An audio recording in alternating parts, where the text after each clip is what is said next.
Magandang araw mga ka-aerial defense, may ibabahagi na naman ako sa inyo dahil ngayong araw na ito ay may bagay tayong pag-uusapan. Israel palalakasin ang tulong militar sa AFP Modernization Program, pero bago tayo magpatuloy wag mo muna kalimutan mag-like, share, and subscribe.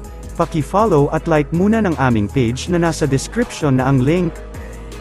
Isang mataas na antas ng delegasyon mula sa Israeli Ministry of Defense ang bibisita sa bansa sa Nobyembre, upang tuklasin ang karagdagang kooperasyon sa programa ng modernisasyon ng Armed Forces of the Philippines, sinabi ng ambasador ng Israel noong Miyerkules. Sinabi ng ambasador na nilalayon ng Israel na ipagpatuloy ang pagiging aktibong kalahok sa modernisasyon ng militar ng bansa gaya ng nakabalangkas sa revised AFP Modernization Act. Ito ang agenda at upang maunawaan kung ano ang mga future technology na kakailanganin dito sa Horizon 3, at pagkatapos ay upang makita kung saan natin maisasama ang technology ng Israel, sabi ng ambasador. Ang binagong programa ng modernisasyon ay nahahati sa tatlong bahagi, na tinatawag na Horizons. Ang una ay ipinatupad mula 2013 hanggang 2017, ang pangalawa mula 2018 hanggang 2022, at ang Horizon 3 ay tatagal mula 2023 hanggang 2028.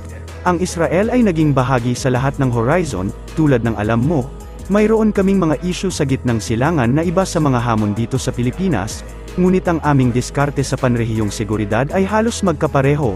Sabi ng ambasador, ang Israeli approach ay pinoprotektahan ang kaligtasan ng Israel at sa kabilang banda, sinusubukang makipag-ugnayan sa mga bukas na bansa para sa pakikipag-ugnayan sa aming panig. Idinagdag niya ang mga defense contractors ng Israel, kung minsan ay nasa ilalim ng mga kasunduan ng government to government, ay naghatid ng ilang bagong kagamitan sa Pilipinas, kabilang ang mga fast interdiction patrol boat at long-range patrol plane. Ang Israel shipyards na kontrolado ng Estado ay naghatid ng 4 na fast attack interdiction missile vessels sa Philippine Navy at ngayon ay bahagi na ng Acero-class patrol gunboat ng bansa, 5 pa ang ihahatid sa susunod na 2 taon.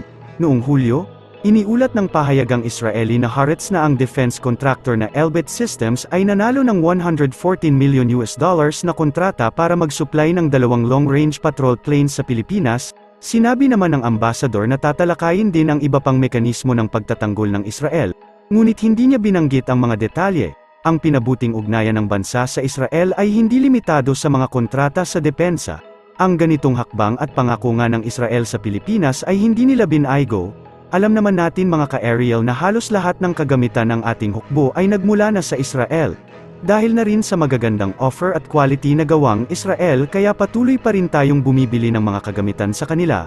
Ramdam at alam din ng Israel kung anong pondo lamang ang kakayanin ng Pilipinas sa pagbili ng mga modernong kagamitan. Sa susunod ko pang video pag-uusapan pa natin ang iba pang tungkol at balita sa ating hukbong sandatahan ng Pilipinas.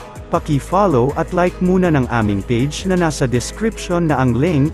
Pwede ka ring manalo ng pera or load dito kapag ikaw ay naging top fan nito at napili. Huwag mo na rin kalimutan mag-like, share, and subscribe. Pindutin mo na rin ang bell para updated kayo sa aking mga video. Maraming salamat po.